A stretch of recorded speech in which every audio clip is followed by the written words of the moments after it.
Reflecting back on Caitlin Clark's rookie season, I have honestly never seen a company fumble the bag so hard like the WNBA fumbled Caitlin Clark.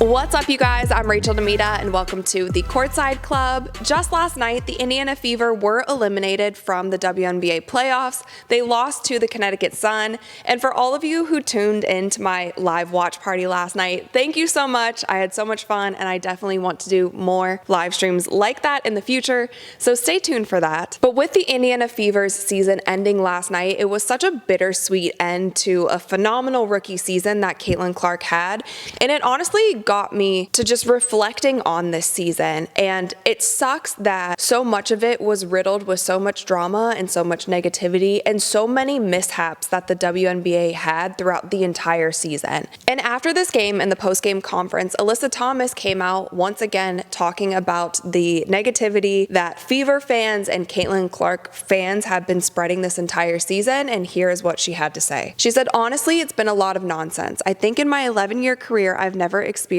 the racial comments like I have from the Indiana Fever fan base. It's unacceptable, honestly. There's no place for it. We come to play basketball for our job and it's fun, but we don't want to go to work every day and have social media blown up over things like that. It's uncalled for and something needs to be done, whether it's the Fever checking their fans or this league checking them. There's no time for it anymore." Once again, we're seeing with these players who are coming out and speaking out against Caitlin Clark fans, Fever fans. I've covered it multiple times on this show. Angel Reese has said things. The co-owner of the Atlanta Dream has said things. Cheryl Swoops have said things. Dejanay Carrington have said things. A lot of people have called out Caitlin Clark fans and Fever fans and said that they are nasty and all that they do is spread hate, but all of them are focusing on what is going on social media. And I hate to be the bearer of bad news, but we cannot control what people say on social media when they are hiding behind a screen. And I think one of the best things for these players to do, and I've talked about it in multiple videos, I'm not going to beat this point to a pulp, but get off of social media and stop giving it light. One thing that I forgot to mention, you guys, is that Caitlin Clark, the Fever head coach, the WNBA commissioner, and the WNBA PA, and multiple other people within the WNBA have all come out and said that they are against hate, they are against racism, they have denounced fans acting in this sort of way. So I don't understand why Alyssa is once again calling for action from the Fever team and from the WNBA. But what I personally feel from her quote and what she said, especially saying it after they beat the Fever, and the Fever are now no longer in the playoffs. And mind you guys, from the discourse that I have seen on social media, from the comments that I have seen under my videos, a lot of the Indiana Fever fans or Caitlin Clark fans that you speak of are no longer going to watch the WNBA now that the Indiana Fever are out. So Alyssa Thomas is probably not going to have to worry about them anymore. There's going to be a significant amount of less fans watching the WNBA now that Caitlin is no longer in the picture. And so that is the point that I'm really not understanding in all of this, and I feel like it's been such a pattern throughout the entire season. It feels like there are still certain people within the WNBA who want the league to grow, but they don't want it to grow if it's certain people at the face. And there is still this undertone of jealousy that for some reason I cannot get around calling it anything else but that, because I don't know what else it could be. I thought it was going to get better this season, but it hasn't. There are still people who seemingly, to me, feel like they just don't want Caitlin to be a part of it. Because with Caitlin comes millions and millions and millions of more eyeballs. And with those millions and millions and millions of more eyeballs, unfortunately, is going to come some people who are not nice. But I'm going to push back just a little bit, because I wonder if Caitlin, in every post-game press conference and every interview that she did with reporters and anytime she did any media, if she came out and talked about the kind of hateful comments that she was getting, the death threats that she was getting, the stalking allegations that she was getting. If she came out and told everybody the reason why she has personal security that goes with her every single place, it's a lot. And so it's not just Caitlin Clark fans or Indiana Fever fans. It is not all going in one direction. There are Sky fans, I'm going to say fans because I don't know if they're fans or if they're trolls, who live online just waiting for somebody to say something about Caitlin or say something about the Indiana Fever, and they go after them. And another time that I'm going to bring up once again, because I think it's just such a blatantly obvious example of a point that if you want to stick up for your fellow WNBA players, this would be the time to do it. And it's the Dearica Hamby situation. And when she played at the Las Vegas Aces again, she was booed every time she touched the ball. That is not something that she could run away from in that moment. She was at her workplace. And yes, getting booed at an away stadium or an away arena is something that happens in sports, and it is something that you have to deal with, and you have to be mentally tough. But she was not getting booed because she did something disrespectful to their organization. She filed a lawsuit that claimed that she was mistreated while she was pregnant, while she was in one of her most vulnerable states, that she was mistreated by that organization. She won championships with that organization. And that organization's fans, and I am going to call them fans because they bought tickets to go into the arena. In that instance, they booed her every time she touched the ball. She came out in a podcast and said that she fought back tears that entire game. That is an instance, if you want to come out and talk about bullying and talk about hate being spread and talk about toxic fan bases, why wasn't that instance brought up? A lot of these players, and even players who are coming out and speaking out against the negativity on social media, and like, I agree with you. I don't think that there should be any room for anybody to spread racism, to spread hate, to spread any of that. That's wrong. I think we can all agree that's wrong. Nobody wants that. But if you don't want to see it on your social media, get off your social media. Delete your social media. A lot of these players are basketball players first. They're not influencers. And if there's stuff that elevates to threats, that elevates to stalking, that elevates, then you can take action on those things. I don't want to hound this point because we've talked about it in other videos, but to me, it just all seems so hypocritical, and it all stems back to the one problem that a lot of people in the WNBA see as the one problem, which I think is the solution, and that's Caitlin Clark. If you look at game 1 of the playoffs for the first 4 games, Caitlin Clark and the Indiana Fever had over 1.8 million viewers. This is now on an NFL Sunday. They had over 1.8 million viewers, and the rest of the games had around 400,000 viewers. Well, I have not seen the viewership reports for the games last night yet, but I'm sure that it is probably double of what the Indiana Fever game got on Sunday. The rest of the games, if you added them up together, they still wouldn't add up to 1.84 million. The numbers don't lie here. It is not just a delusional fan base who is just delusional, but they're not really tuning in. No, these people are coming in waves to watch one player who has sold out every single arena that she has played in this season. The Fever attendance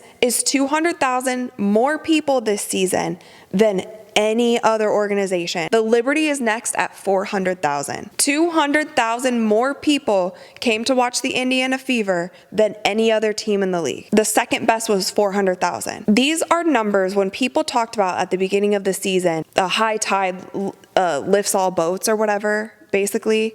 Like, if you buy into this, everybody is going to eat. Yet you had people fighting tooth and nail the entire season, not wanting it to be this way because other people weren't getting flowers, or she was getting too much attention, or she gets a special whistle, or I'm gonna check her off the ball here just because. And then her teammate cheers for her for throwing her on the ground. It didn't get better. And it's disappointing to me because it's not every player in the WNBA.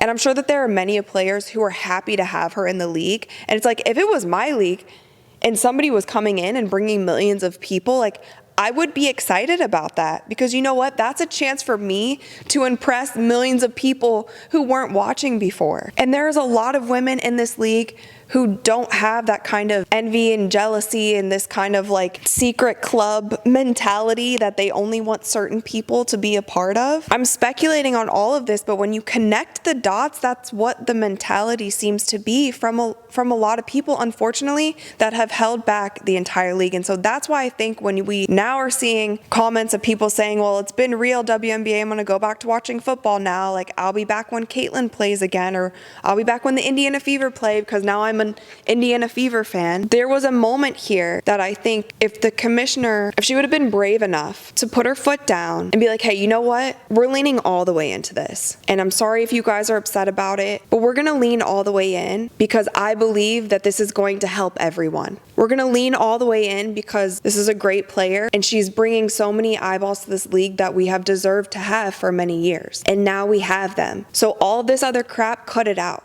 I'm going to set up this department in the WNBA. I know that a lot of you guys aren't used to having this much attention on social media. So I'm going to set up this department. If any of you guys need help, you need counseling, you need tools, whatever you need to help deal with the attention that you're getting on social media and maybe some hate that you're getting on social media, this department we have in place so my players feel protected. And now here we have another department. If anything happens in the arena, if anything happens outside, if there's any threats, this is where you go and I will make sure that it is handled immediately. If the commissioner had done that, but then she said these are in place, we will help you, we want you guys to feel safe, go out there, play your best. At the same time, I don't want to hear it that our new star player is getting too much attention. It's like Taylor Swift in the NFL last season, right? Everybody hated that she was on the Jumbotron so much, or the TV outlets were cutting to her and the NFL was posting her on their social media. The NFL was posting her on her social media because those posts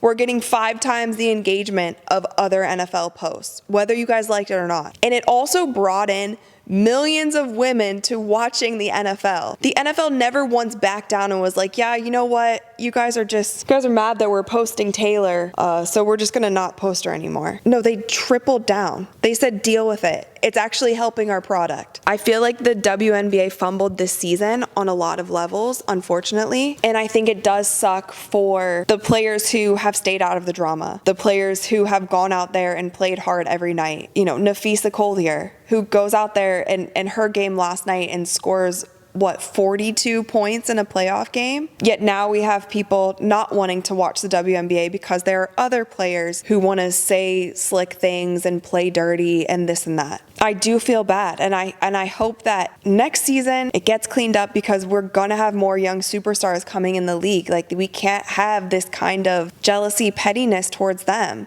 We don't want it towards Paige. We don't want it towards Haley. We don't want it towards Flage. We don't want it towards Juju. Like, there's a long list of players who are going to be coming in over the next few seasons, but this is the future of the WNBA. This is the future where in 5 years these women can be making 7-figure salaries. I just feel like this was something that I wanted to reflect on for the last time. Moving forward, I don't really even want to constantly be covering drama. Unfortunately, I just feel like some of this doesn't live in this WNBA bubble, but also lives in society, and I think it also lives among women. I think us as women need to do better. There's a lot of jealousy and pettiness among women. It's like it's in our nature in a sense, but I think women do need to do better because the product wasn't as good as it could have been. And I want to commend Caitlin for this entire season. And I honestly think one of the best attributes of her game this entire season was her ability to stay focused and not let all of this outside noise get to her. She handled every interview with grace, as long as a lot of players did. 99.9% of the Indiana Fever team handled this season and that extra attention and those eyeballs with absolute grace. That team had great chemistry this entire season. They were professional through it all, and I commend them for that. And again, I think there's been so many other players in the league who have done it as well, and I just hope that for next season, when we are covering the WNBA on my channel, and we might cover it a bit more through playoffs as well. There are other storylines that I definitely want to hit. But for next season, when it comes back and Caitlin is back to being on that main stage and that box office superstar that she is, I hope that it's not drama that we're talking about every other week. But let me know what you guys think in the comments below. And of course, if you enjoyed this video, then give it a thumbs up and click that little subscribe button because we upload new videos every single week. And with that, you guys, I'll see you next time. Ooh, yeah.